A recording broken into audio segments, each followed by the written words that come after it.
Bom dia, meus irmãos, graça e paz. Com grande alegria que podemos estar juntos aqui mais uma vez, sendo impedidos ainda de estarmos juntos pessoalmente, mas graças a Deus por essas ferramentas onde podemos nos encontrar para aprendermos mais sobre a sua palavra. Então, eu espero que você esteja animado, espero que você já tenha pego aí sua caneta, seu papel para você fazer anotações, pega a sua Bíblia, para que possamos caminhar junto por mais essa aula nessa jornada passando pelas Escrituras. Então, nós estamos na classe História da Redenção, né? E o nosso objetivo aqui é passar pelas principais passagens, pelas principais partes das Escrituras e vendo elas em relação a Jesus Cristo. Relembrando, né, que essa é a nossa definição de teologia bíblica. Nós olhamos para a Bíblia como um único livro de um único autor, que usou diversos homens, mas de um único autor soberano, que é o Espírito Santo, e que todas as escrituras de Gênesis a Apocalipse aponta para Jesus Cristo e para sua obra, aquilo que ele fez. Nós tivemos uma introdução ao tema, que foi na primeira aula, quando nós ainda nos reunimos pessoalmente. Depois nós vimos o Deus que criou todas as coisas, Gênesis 1 e 2, vimos a importância da doutrina da criação, vimos o que muda na nossa cosmovisão, entender a doutrina da criação. Depois nós vimos o Deus que não destrói rebeldes, né? A importância da doutrina da queda. Vimos Gênesis 3, as alienações que o ser humano sofreu com isso. Depois nós vimos o Deus que escreve o Deus que escreve os seus próprios acordos. Na semana passada, com o pastor Davi, nós vimos a chamada de Deus para Abraão, que Deus é quem estabelece os seus próprios acordos, é ele quem toma a iniciativa da aliança, é ele que passa no meio dos animais separados para mostrar que a aliança é incondicional e dependia tão somente dele, tá? E hoje nós vamos ver o Deus que estabelece leis e reina. Então nós vamos ter um panorama sobre a entrega da lei para a nação de Israel e também sobre o período de monarquia da nação de Israel, tá bom? Então nós vamos começar aqui o Deus que estabelece leis. Essa é uma imagem muito bonita de um pintor francês, onde ele tenta aqui mostrar como foi a entrega da lei no Monte Sinai. Moisés lá em cima com Deus, né? Em brilhos, a imagem, a glória de Deus estava lá, e milhares e milhares de israelitas no pé do monte aqui, maravilhados com o que estava acontecendo lá em cima, tá? Mas por que é importante estudar a lei?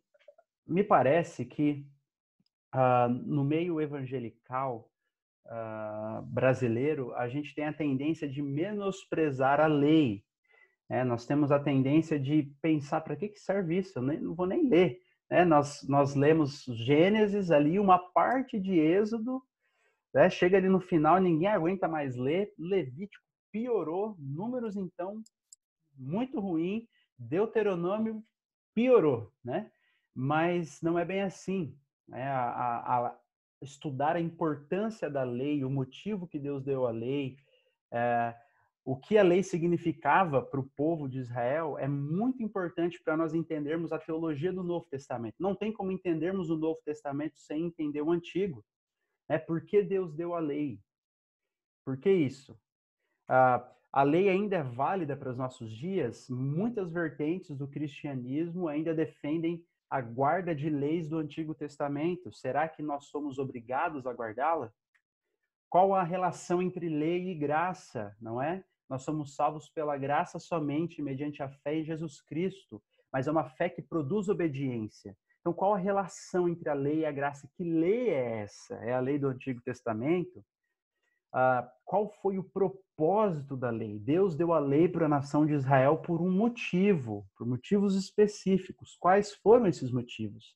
Claro que nós não vamos responder essas perguntas todas aqui, é só para dar um gostinho para vocês e para despertar o interesse de que essa é uma doutrina importante, né? Esse é uma parte das escrituras que é essencialmente importante para nós entendermos a nossa atual era da igreja, tá certo?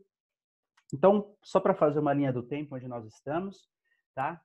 no texto bíblico, nós passamos pela criação, Gênesis 1 e 2, aí nós passamos pela queda, Gênesis 3, depois Gênesis 6 vem o dilúvio e o pacto de Deus com Noé, depois nós temos Abraão, Gênesis 12, depois de Abraão nós temos Isaac, depois Jacó, Jacó tem um nome mudado para Israel, por isso que é chamado de Israel, a nação, né?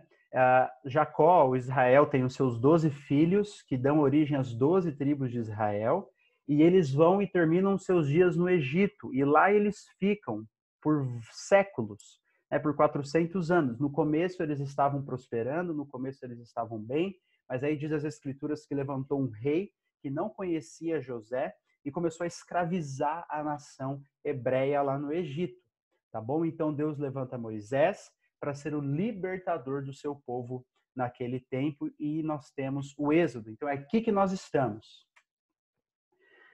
Vamos fazer a leitura então de Êxodo 19, do versículo 3 até o versículo 6, que é quando a nação estava já peregrinando pelo deserto, ela já havia atravessado o Mar Vermelho, e agora Deus estava entrando em uma aliança com o povo, lá no Monte Sinai, como aquela imagem que nós vimos. Diz assim, ó, Êxodo 19, 3 a 6. Se você quiser abrir a sua Bíblia para poder riscar, marcar, né, o texto, mas se não, você pode acompanhar a leitura aqui comigo. Diz assim, ó, logo Moisés subiu o monte para encontrar-se com Deus.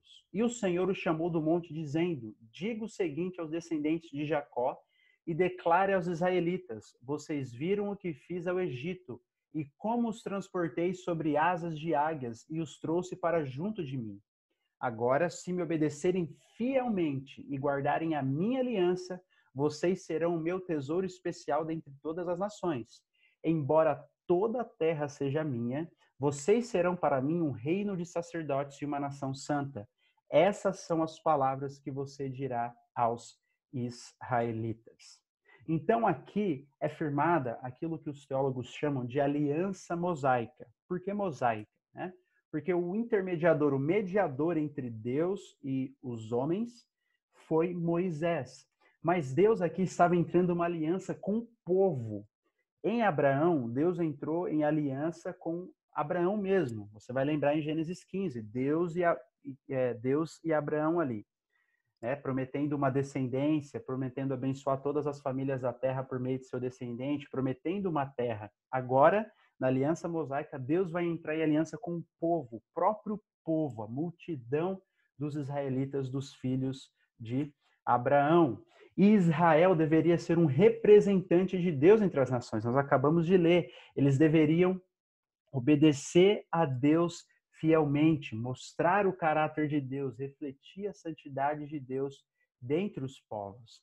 No livro de Deuteronômio, isso também fica claro. Por exemplo, Moisés diz assim, ó, eu lhes ensinei decretos e leis, como me ordenou o Senhor, o meu Deus, para que sejam cumpridos na terra na qual vocês estão entrando para dela tomar posse.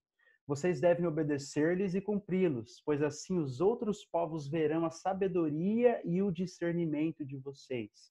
Quando eles ouvirem todos esses decretos, dirão: de fato, esta grande nação é um povo sábio e inteligente. Então, a lei foi dada a Israel para fazer distinção entre eles e os povos ao seu redor, para mostrar que eles eram mais sábios, mais santos, que eles tinham um verdadeiro Deus. Esse foi o motivo de ser da lei, para que eles pudessem espelhar o caráter de Deus entre as nações. E também, nesse pacto, nessa aliança de Deus com a nação, ele entregou os famosos 10 mandamentos, né? As duas tábuas da lei. As duas tábuas da lei. E os 10 mandamentos, eles podem ser divididos em dois tipos de mandamentos. Os primeiros 4 mandamentos, eles são referentes ao nosso dever para com Deus. É vertical, nós chamamos, né? O nosso dever para com Deus, baixo cima. Enquanto os 6 últimos mandamentos, eles dizem respeito à nossa responsabilidade, ao nosso papel com o nosso próximo, tá?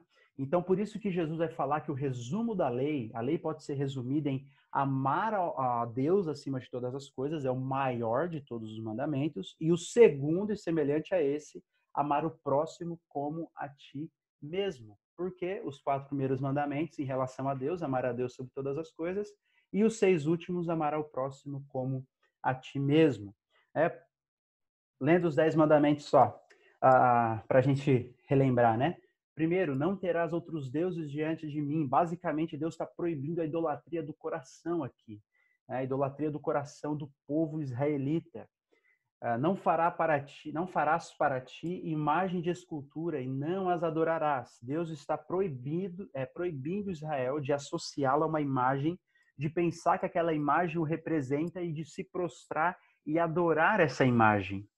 A nação de Israel ali vivia cercada por religiões que associavam seus deuses a imagens e adoravam essas imagens. Deus aqui, ele não está proibindo imagens propriamente ditas. Até mesmo no tabernáculo, no templo, existiam imagens de querubins, por exemplo.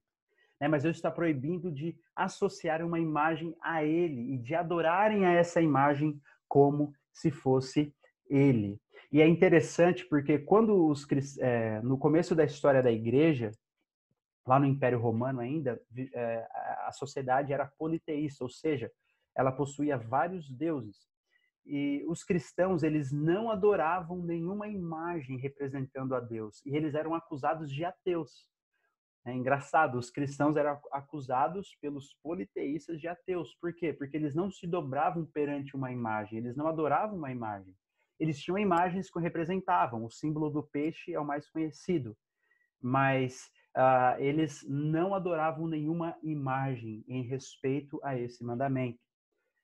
O terceiro, né, não tomarás o nome do Senhor em vão. Para um judeu praticante, para um israelita naquele tempo, até hoje para um judeu praticante, né, o pronunciar o nome de Deus é solene, Yahweh, Yahvé, Jeová, né, Javé. Isso só em ocasiões muito solenes. Nós, infelizmente, temos uma língua que não valoriza isso, né? Nós temos várias expressões comuns, como meu Deus, Jesus, meu Pai eterno, vai com Deus, graças a Deus, quando nós não estamos pensando verdadeiramente nisso, né? Em Deus, queremos que Deus abençoe mesmo, só falamos por expressão. Mas para um israelita naquele tempo, até mesmo para um judeu hoje, isso é extremamente importante. Ele não pode usar o nome de Deus em vão dessas maneiras, só em ocasiões solenes.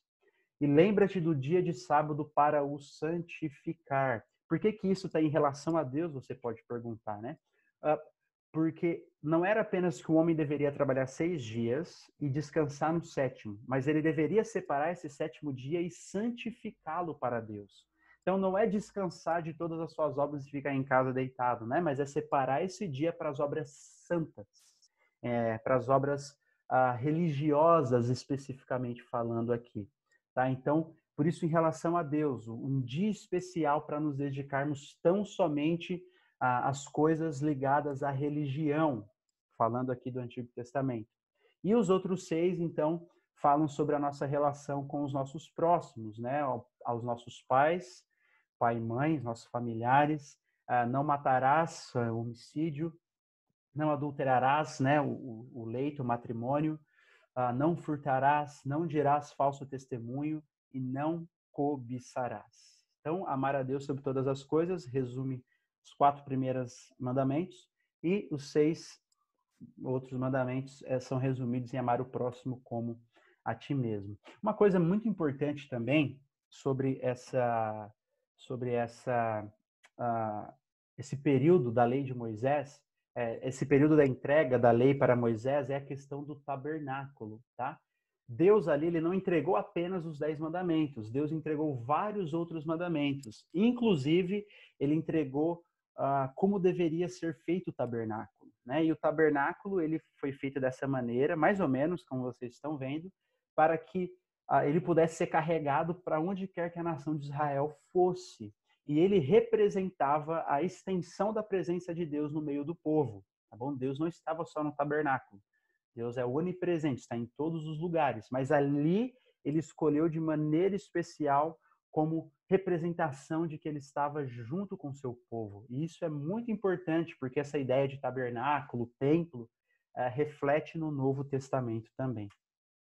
Esse é o Monte Sinai hoje, fica lá no Egito, no território do Egito. ele fica na península do Sinai. Depois você pode abrir o mapa do Egito, é bem legal, que a península do Sinai é como se fosse quase um triângulo, assim, né? Não é bem um triângulo, mas é parecido. A península do Sinai que liga o Egito ou o continente africano ao continente asiático, né? A porção ali do Oriente Médio, tá? Então é uma pequena porção de terra e faz divisa entre Egito e Israel. Mas o Monte Sinai, até hoje, ele pertence ao Egito. E esse é o que a tradição diz, que é o verdadeiro Monte Sinai, aonde Moisés sim encontrou com Deus ali. E aqui é um mosteiro de Santa Catarina, não é da Igreja Católica, é da Igreja Ortodoxa, que fica no pé do Monte Sinai. Ele é gigante, olha o tamanho das pessoas aqui. Ele é o mais antigo mosteiro da história cristã, ele é lá de 500 e pouquinho depois de Cristo, e até hoje é um mosteiro. Né? E dizem que ali está a sarça ardente, viva até hoje. Se é verdade ou não, não sei. Deus o sabe, como diz o apóstolo Paulo, né? Mas, enfim, é o que eles dizem. Mas fica no pé do Monte Sinai, porque ali foi tão importante para a história do judaísmo, para a história do cristianismo, né? Que os cristãos também iam muito para lá para se dedicar para Deus, virou um lugar de peregrinação. Claro que para nós isso não faz nenhum sentido, né? Mas para os cristãos naquele tempo, eles gostavam de peregrinar para aquele lugar. Então, vamos dar um resumo do Pentateuco aqui. O Pentateuco são os 5 primeiros livros da Bíblia, tá? Gênesis, Êxodo, Levítico, Números e Deuteronômio, tá bom? E no Novo Testamento, ele geralmente é chamado de lei. Então, por exemplo, quando aparece lei e os profetas, a lei que ele está falando são os 5 primeiros livros da Bíblia, tá certo? A palavra lei no Novo Testamento tem vários sentidos em que ela é usada, depende do contexto, mas geralmente quando ela aparece lei e os profetas, ele está falando do Pentateuco. Então, o primeiro livro é o livro de Gênesis, vamos só dar um resumo, que ele fala da origem do mundo e da linhagem de Israel. Então, Moisés, ao escrever o livro de Gênesis, ele quis relatar a origem do mundo para corrigir a cosmovisão do povo israelita, lembra que estava cheia de conceitos da religião egípcia e babilônica, né?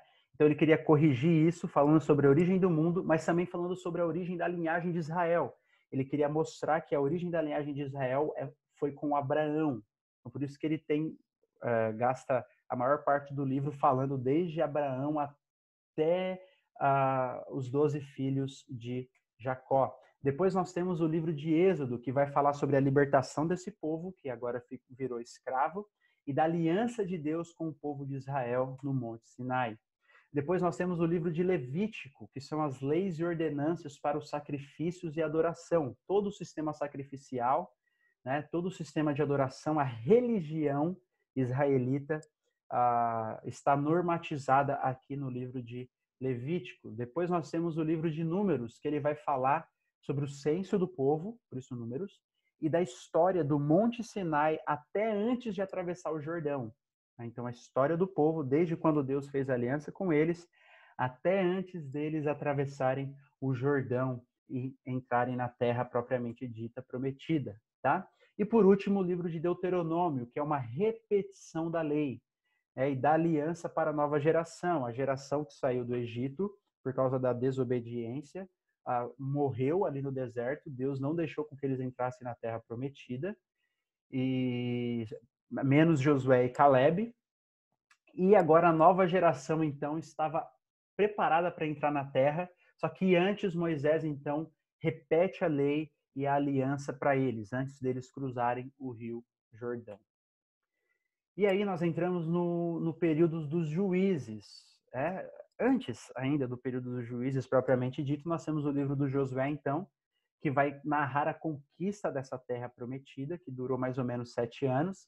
E aí nós temos o período de juízes, que compreende o livro de juízes, que é a luta das 12 tribos para permanecer na terra prometida. Você vê que não tinha um líder sobre todas as 12 tribos, né? Geralmente era um líder de uma tribo que unia uma outra tribo ali, algumas tribos, e lutava contra vários inimigos que existiam na terra ao redor para que eles pudessem permanecer na terra Prometida, né? E os juízes, eles eram levantados como libertadores da nação.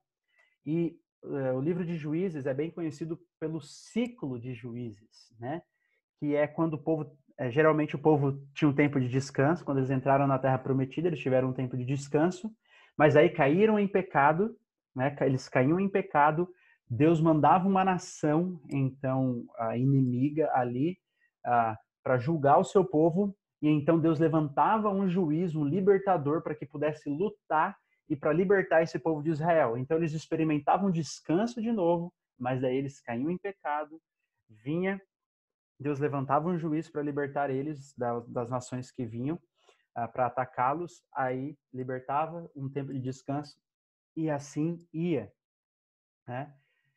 Então esse é conhecido o ciclo de juízes. Você que está na nossa igreja há algum tempo sabe que já foi feita uma exposição do livro de Juízes inteiro. Eu acho, não posso afirmar com toda certeza, mas eu acho que ainda existe a gravação dessas pregações, caso você queira, tá bom? E aí nós temos o livro de Ruth, que também é nesse período dos juízes, né? O livro de Ruth, apesar de ser um livro separado, ele está nesse período dos juízes, que narra a história de Noemi, seu marido e seus 2 filhos, que vão para a terra de Moabe. Lá os 2 filhos dela se casam com moabitas, mas aí morre o marido e morrem os 2 filhos, e Ruth volta com Noemi para Belém, né? Para a terra de Israel. Então é resgatada por um parente distante e dá origem à linhagem real, né? Ela é ancestral de Davi e, consequentemente, de Jesus Cristo. E aí nós entramos, então, no Deus que reina, no período da monarquia. Essa é uma imagem do rei Salomão aqui, é uma pintura tentando ilustrar, sendo visitado pela rainha de Sabá. Sabá fica na região, provavelmente, da atual Etiópia ali. E é interessante porque a Etiópia, ela era uma monarquia, né? Ela possuía um rei até o final dos anos 1900, acho que 1970 e alguma coisinha. E os reis da Etiópia, eles eram conhecidos por serem da dinastia salomônica, porque eles diziam que a rainha de Sabá, quando foi visitar a Salomão, né, ela teve relações com Salomão e voltou grávida. Então a rainha de Sabá teve um filho, que era filho de Salomão, e aí toda a dinastia era conhecida como filho de Salomão. Provavelmente isso não é verdade, é só mera tradição, né? Só mera lenda. Mas eles se auto-intitulavam descendentes de Salomão. A Bíblia não fala nada disso. Salomão estava no auge da sua sabedoria ali, então provavelmente ele não tenha cometido esse pecado, né? Mas é engraçado como essa visita aí deu lendas para ficarem por mais ou menos mais de 2.500 anos na região de Sabá, que hoje é a Etiópia ali no continente africano. Então vamos falar sobre o Deus que reina, o período da monarquia da história de Israel, né? Antes da gente falar sobre o reino de Deus ali, nós precisamos diferenciar alguns aspectos desse reino. No Antigo Testamento, não estamos entrando aqui no Novo Testamento, tá? No reino de Deus ali do Novo Testamento. Se você quiser aprender mais sobre o reino no Novo Testamento, o reino dos céus, o reino de Deus, está tendo exposição do livro de Marcos nos domingos à noite. Então, fique ligado. Mas no Antigo Testamento tem uma certa diferenciação também entre o aspecto eterno e o aspecto temporário do reino de Deus. Por quê? Em certo sentido, Deus reina sobre todas as coisas. Né? Você vai concordar comigo. O Salmo vai dizer que Deus estabeleceu o seu trono no céu e reina sobre tudo, reina sobre todos. Tá bom? Mas quando nós estamos falando aqui do Deus que reina, nós estamos falando especificamente do aspecto temporário desse reino, que era refletido através da nação de Israel. É mais ou menos como a questão do tabernáculo. Deus estava em todos os lugares, né? Mas a presença dele era expressa através do tabernáculo ali. E é mais ou menos aqui, Deus reina sobre tudo e todos. Nós lemos em Êxodo 19 antes. Deus fala, né? Toda nação, toda a terra é minha. Mas a expressão temporal, local do reino dele era feita através da nação de Israel. Então, em um certo sentido, eu posso falar que eu poderia falar que Deus só seria o meu rei se eu pertencesse à nação de Israel, né? Porque é o aspecto temporário desse reino. Então, quando nós falamos que Deus é rei, que Deus reina no Antigo Testamento aqui, nós estamos falando sobre a nação de Israel, mas sem desconsiderar a verdade que ele reina sobre todos, tá bom? Só para ficar claro esses dois aspectos aqui do reinado de Deus. E o ponto é que Samuel foi o último juiz da nação de Israel. Samuel ainda era um juiz. E ele tentou colocar os seus 2 filhos, o povo não gostou. E o povo pediu por um rei. Só que a questão aqui é que o problema não foi o povo pedir um rei. Às vezes a gente pensa que o problema foi a nação de Israel pedir um rei. Mas não foi. Se nós olharmos, por exemplo, para Gênesis 49, quando Jacó está profetizando sobre os seus 12 filhos, sobre as 12 tribos, ele diz que o cetro não se apartará de Judá. Então ele já estava profetizando de um rei que viria da tribo de Judá. Isso já estava nos planos de Deus. Isso já estava... já fazia parte do plano de Deus ali. E Moisés também, Deuteronômio, ele fala, olha, quando vocês forem para a terra e pedirem um rei, como as outras nações, cuidem para que esse rei seja israelita, para que ele não seja um rei estrangeiro. Mas parece que o problema ali foi com a motivação do pedido de um rei. 1 Samuel 8, do 5 ao 7, vai falar sobre isso. Diz assim, olha, e disseram-lhe, tu, Samuel, já estás idoso e teus filhos não andam em teus caminhos. Escolhe agora um rei para que nos lidere, à semelhança das outras nações. Olha só, eles estavam fazendo justamente ao contrário daquilo que Deus queria que eles fizessem. Deus queria que eles fossem diferentes das outras nações. Deus queria que eles espelhassem a sua luz, mostrando quão inteligentes eles eram, mostrando a sabedoria deles, a santidade deles. E aqui eles querem um rei para serem iguais às outras nações, indo ao contrário daquilo que a aliança mosaica havia estabelecido. Então, quando, porém, disseram, dá-nos um rei para que nos lidere, isso desagradou a Samuel. Então ele orou ao Senhor e o Senhor lhe respondeu, atenda a tudo que o povo está lhe pedindo. Não foi a você que rejeitaram, foi a mim que rejeitaram como rei. Então, o problema aqui parece que foi a motivação do pedido do povo por um rei. Mas Deus atende, né, o pedido deles, levanta Saul, conhecemos bem a história. Saul cai, depois Deus levanta Davi e depois Salomão. Dentro do período da monarquia existem dois, o período da monarquia pode ser dividido em 2 tempos, 2 períodos, tá? O período da monarquia unida e o período da monarquia dividida, tá bom? O que é o período da monarquia unida? Quando as 12 tribos de Israel, ou quase todas, estavam unidas debaixo de um rei só. Quando toda a nação, quando toda a descendência prometida de Abraão, Isaque e Jacó estavam reunidos sobre um único rei. E esse tempo da monarquia unida aconteceu sobre Saul, sobre Davi e sobre Salomão. Só que depois, o filho de Salomão, então, quando o filho de Salomão assumiu o trono, a divisão do reino, tá bom? A divisão do reino, o que ficou conhecido, então, e o reino foi dividido em 2.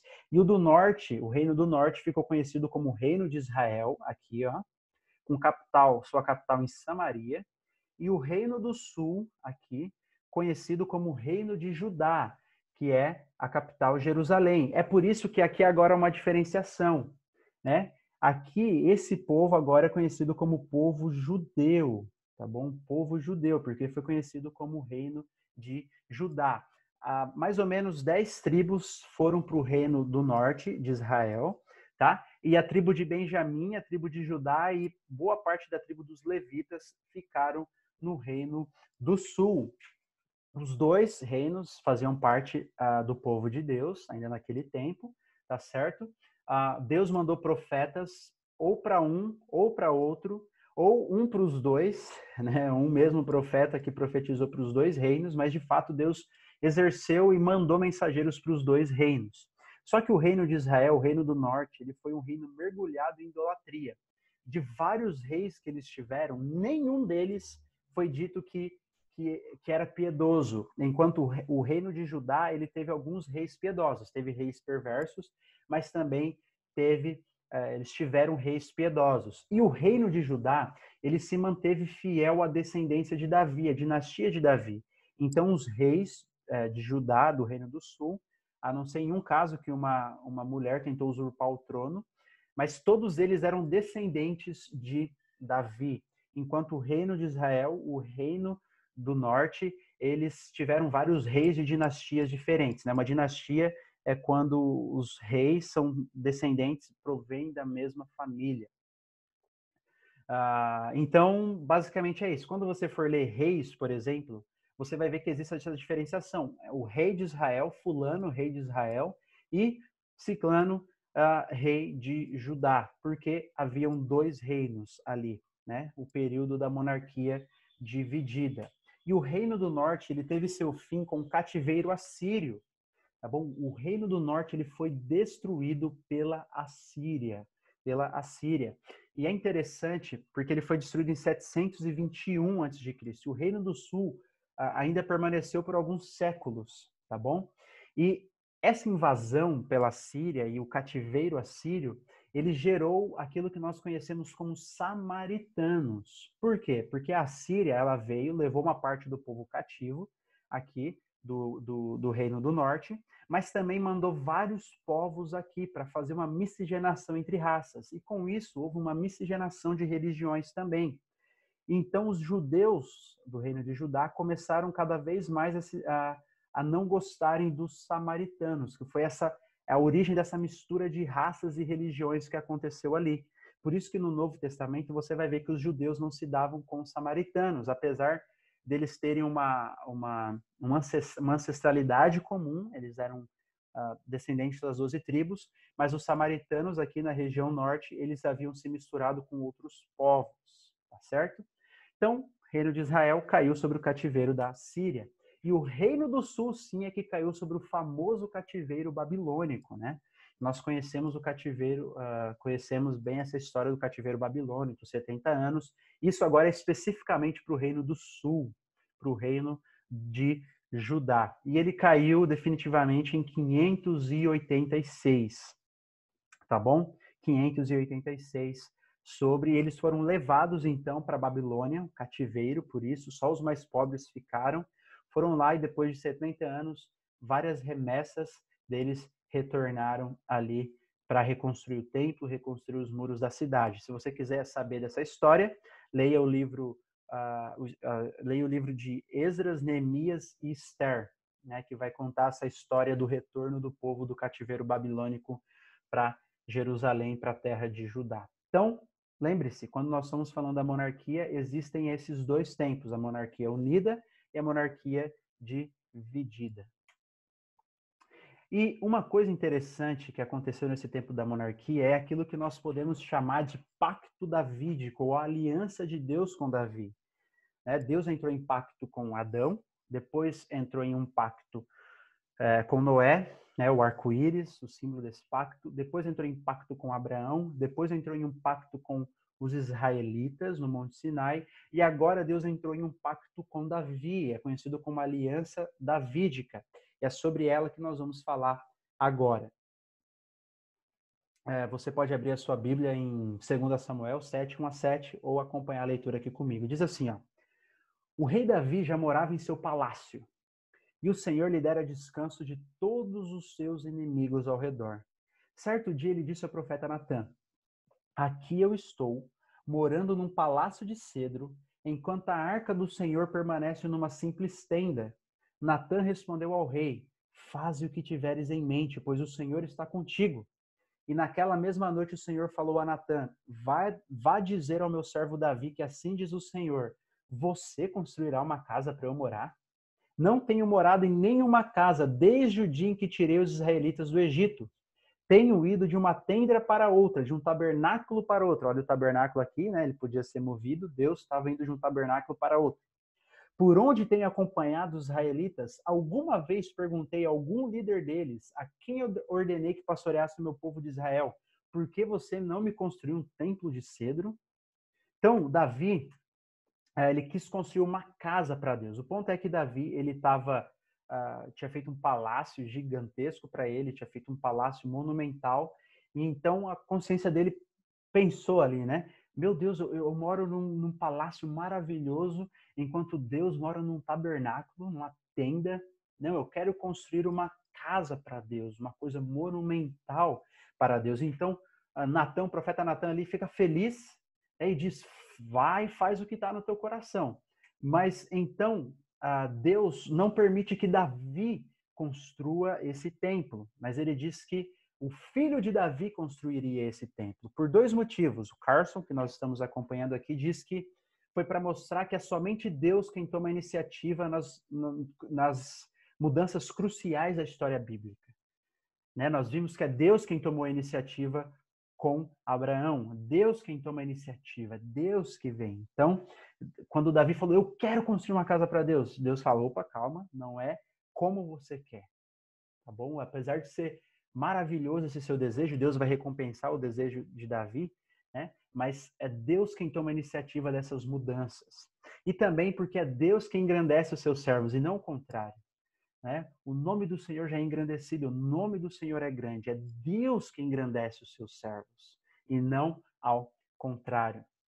Então Deus, em resposta a esse desejo de Davi, diz que não é ele que vai construir, né? É o seu filho Salomão que vai, mas ele entra em uma aliança, em um pacto com Davi, que é conhecida como a aliança, o pacto davídico, está lá em 2 Samuel 7,16, você pode ler, onde Deus promete uma dinastia eterna, lembrando que dinastia é uma sequência de reis ou rainhas da mesma linhagem, um reino eterno e um trono eterno. É isso que Deus promete para Davi ali.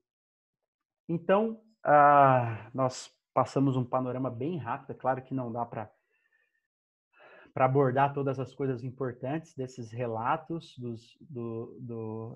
da época da monarquia, tá bom? Mas espero que tenha dado um panorama aqui para vocês e que vocês possam ficar mais desejosos, então, de estudar sobre esse período da história bíblica também. Mas a pergunta é, como nós vemos Jesus nesses livros? Lembra, né, que a teologia bíblica é nós passarmos pelas escrituras vendo como elas apontam para Cristo, como que Jesus nos é apresentado, como que nós podemos enxergar a Cristo nessas situações, como nós podemos enxergar a Cristo nesses livros, como nós podemos enxergar a Cristo nesses ofícios. É isso que nós vamos ver agora. Primeira coisa, Cristo é o nosso verdadeiro libertador, tá bom? A linguagem do Novo Testamento, por que eu coloquei isso? A linguagem do Novo Testamento para a salvação muitas vezes é tirada do Êxodo. Muitas vezes é tirada do processo do Êxodo que Deus fez com a nação de Israel. Então, o Êxodo foi uma prefiguração daquilo que Deus faz conosco hoje. Foi um tipo, uma sombra, uma mostra daquilo que Deus faz com o homem na salvação. Por exemplo, Colossenses 1, 13 a 14, diz assim, ó.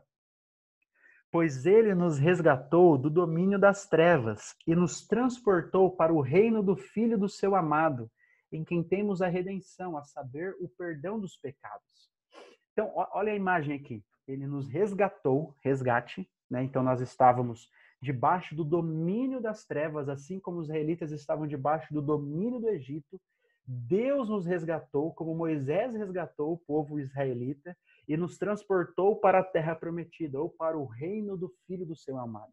Então, a linguagem, muito da linguagem que se usa no Novo Testamento é a linguagem de Êxodo. Então, quando você for ler o Êxodo, a libertação dos israelitas, você pode começar a enxergar esses paralelos que o Novo Testamento faz com a nossa salvação.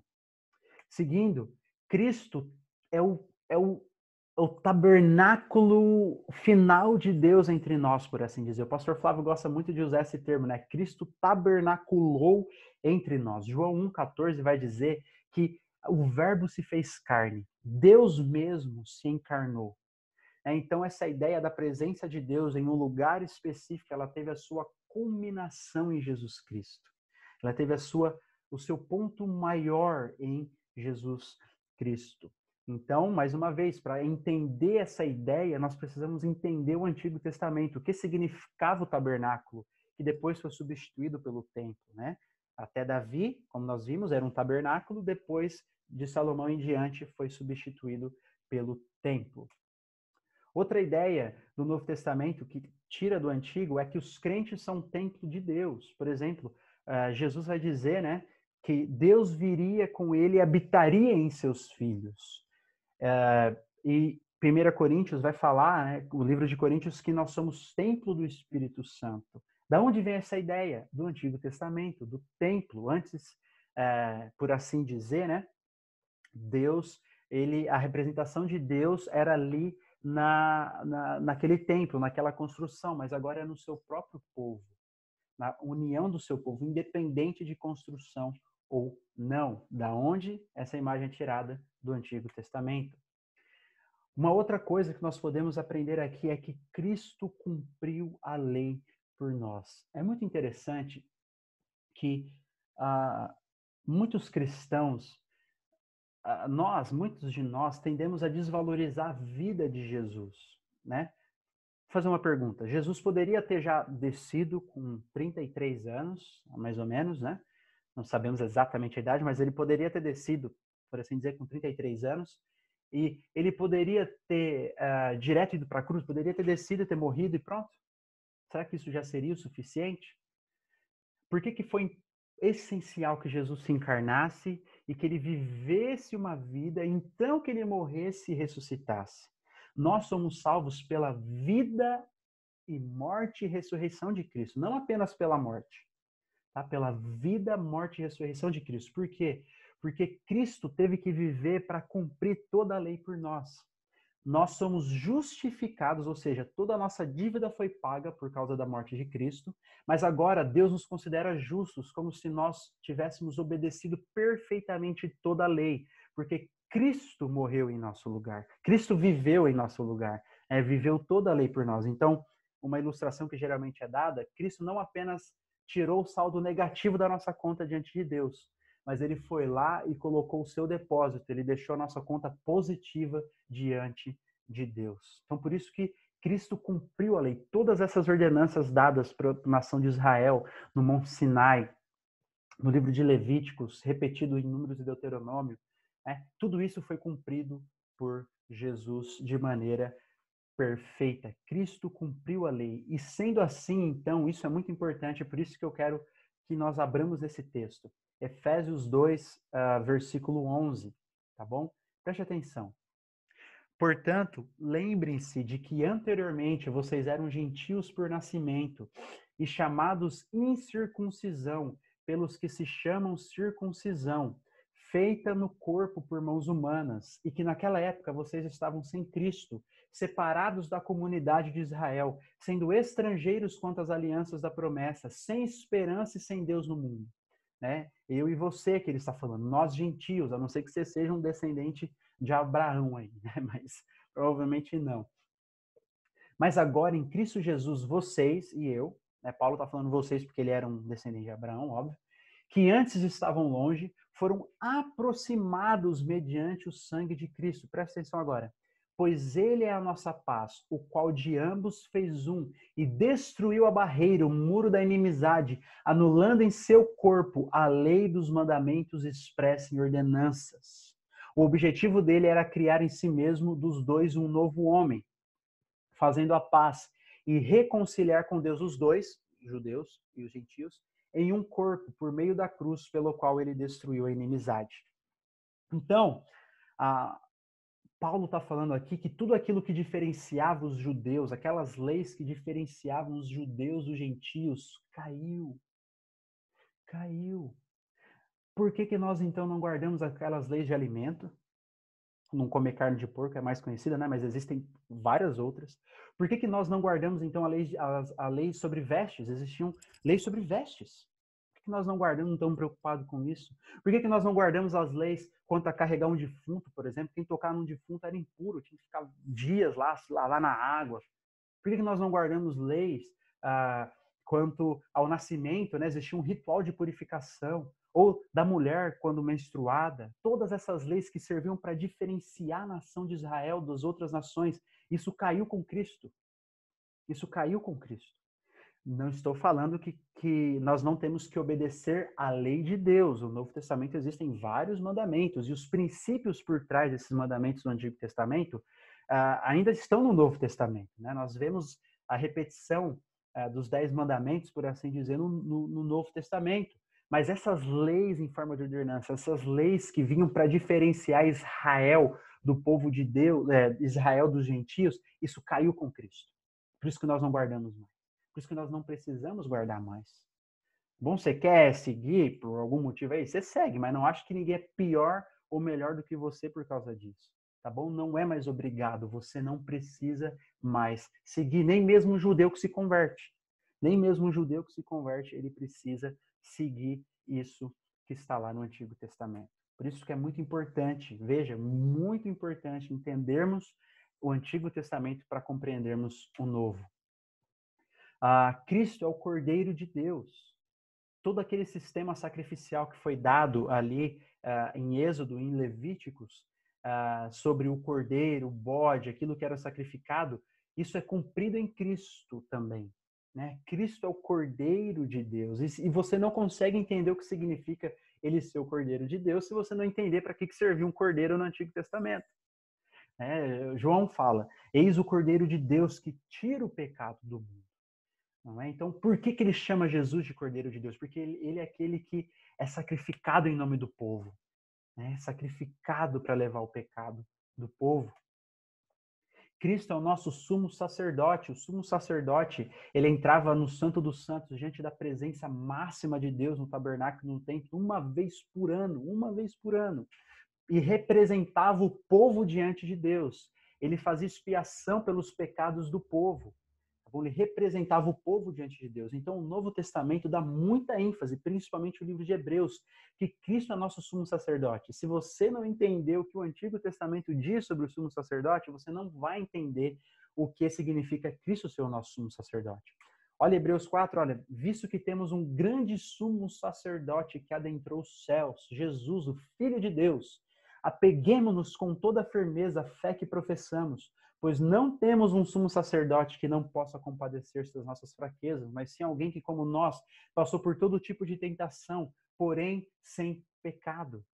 Então, ele está falando que nós temos um sumo sacerdote, mas não um sumo sacerdote ainda como no Antigo Testamento, né? Que ele era talvez o mais santo ali do povo, ele tinha que fazer várias coisas para se purificar, para ser separado do povo. Cristo viveu entre o povo. Cristo experimentou a tentação. E por isso nós podemos nos achegar a Ele, né, como nosso sumo sacerdote diante de Deus, sabendo que Ele se compadece das nossas fraquezas, porque Ele experimentou isso. Ele experimentou esses efeitos do pecado. Ele nunca pecou, mas Ele experimentou a tentação, Ele experimentou os efeitos do pecado de outros contra Ele. Por isso que Ele pode se compadecer.